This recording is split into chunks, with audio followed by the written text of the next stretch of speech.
আমরা গরুরে প্রাকৃতিক খাদ্য দ্বারা লালিত পালিত করছি। আমরা ভেজাল মুক্ত, মানে ভেজালপূর্ণ কোনো খাদ্য আমরা খাওয়াই না গরুরে। আমরা সব প্রাকৃতিক। আমরা খানের তালিকা হইল গিয়া বুসি, ভুট্টা, খৈল, গুড়া, খের, ঘাস, ওগুলো।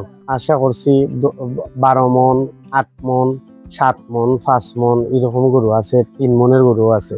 আশা করছি আগামীকালকে আমার জগন্নাথপুরে বাজার আছে, বাজারে উঠাইব।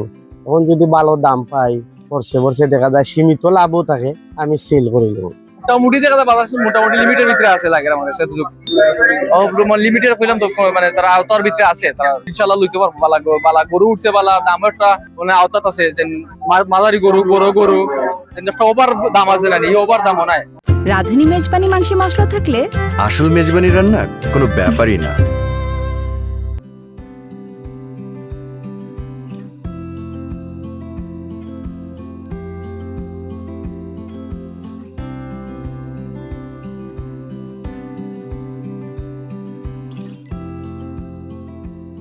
খামারিদেরকে পরামর্শ দিচ্ছি যে যেহেতু এখন গরমটা একটু বেশি, যেন খামারিরা গরুগুলো আনার পরে উপরে যদি পারে সামিয়ানা বা কোনো যেটা বলা হয় যে কোনো সামিয়ানা দেওয়ার জন্য যেন তাদের রোদ না পায়। এর বাদে যদি রোদে থাকে আমরা চেষ্টা করি বলতেই তাদেরকে যে যেন তারা কিছুক্ষণ পর পানি দেয় বা গামছা ভিজে তাদেরকে একটু মানে কুল যেটা বলা হয় ঠান্ডা রাখে, নাহলে গরুগুলো স্টক করবে। কারণ এই গরুগুলো অনেক দিন পরে ঘর থেকে বের হয়। কারণ এই যারা এই গরুগুলো পালন করে, আমাদের যারা খামারি আছে, বেশিরভাগই তাদের ষাঁড়গুলোকে খুব যত্ন করে পালন করে এবং এরা কখনোই এই গরুগুলোকে ঘর থেকে বের করে না।